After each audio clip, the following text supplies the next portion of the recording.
oh Allah, if you give me this, I will do that. And basically, it's a promise that you make with Allah that's binding.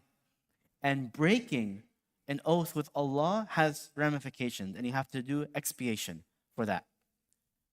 Um, but the point is, if the oath was to do something, one thing, and you find that instead of that thing, you'll do another thing, then you're permitted to break that oath. And actually, you're encouraged to break that first oath, to do the better action in place of the first one, but then you still have to expiate for the first oath. And it escapes me right now. What is the expiation for an oath? Does somebody know? If you break an oath, what are you supposed to do? I forget, subhanAllah. Feeding 10? Okay. So feeding 10 poor people. Okay, so basically feeding 10 people or some number of people. If you break your oath, you have to feed some of the needy people.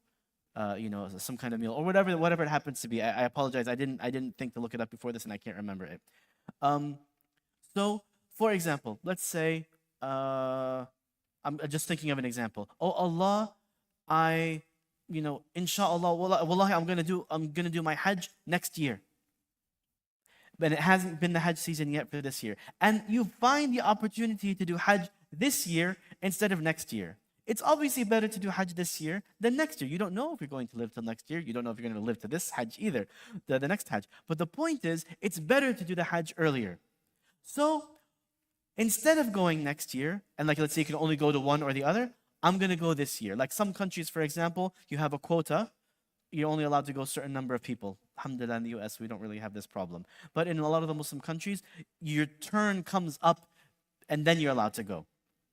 So if it comes early, then you say, okay, Allah, I'm going to go this year. You break the oath to go the next year, and you go this year, and then you feed pay the expiation for this.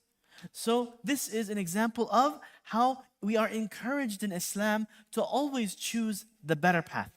If an opportunity to do more good than what you were originally intending to do comes up, then you should do that.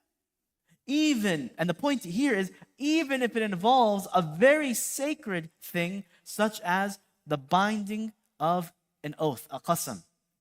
You're encouraged, not just permitted, you're encouraged to break it and then expiate from it. You are not supposed to break an oath and just say, oh, I can expiate it. It's if you can't fulfill it, or it's an accident, you make an accident, or you made the oath incorrectly, or you made an oath to do something bad. If you make an oath to do something bad, you must break it, but then you still have to pay the expiation because you are using the name of Allah. The point of the oath is the sacredness of Allah's name that you've invoked in your action. So in this case, the whole point is Allah, and it's to get closer to Allah. So, oh Allah, I used your name to do something that you love, but I found something better than that to do. So to be more beloved to you, I'm going to do this other thing. But because of the sacredness of your name, I'm going to expiate for the breaking of the oath that I took in your name, even though I'm doing something else. Now, having said that, it's not critical in Islam to make an oath to do anything. There is no place in Islam where you are obligated to make an oath in this way to do some kind of a good deed. But if you do so, you must fulfill the sacredness. And it is a virtue of the believers. In Surah Al-Mu'minun, Allah subhanahu wa ta'ala praises among the attributes of the believers are those who fulfill their oaths. Now, I don't know, in modern society, especially in the West, it's just not common that someone formally makes an oath, wallahi, I'm going to do this. People use it very casually. Wallahi, akhi, this happened to me. Wallahi.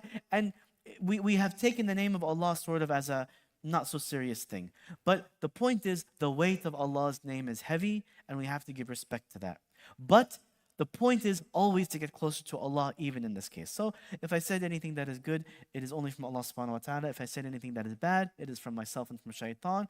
We ask Allah subhanahu wa ta'ala to make us amongst the mu'mineen, and that we become those who fulfill the attributes of al-mu'mineen, including fulfilling our oaths.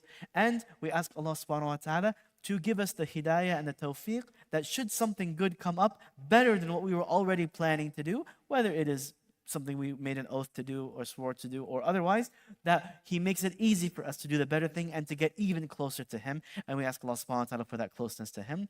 Subhanakallah wa bihamdika wa ashhadu an la ilaha illa ant wa astaghfiruka wa atubu ilayk. My dear brothers and sisters, just as a reminder, as always, please remember our brothers and sisters in Palestine, in your dua, in Gaza, and all the rest of the place, in Yemen, in Sudan, in Kashmir, in India, in Afghanistan, in Pakistan, in Egypt, in Syria, in all the countries around the world where there are Muslims and even non-Muslims that are suffering under oppression. Remember them, make dua for them. We ask Allah subhanahu wa ta'ala to grant them ease, to grant them justice in this world, and to make them free from oppression of any kind, and to replace the evil leadership with good leadership all throughout the world.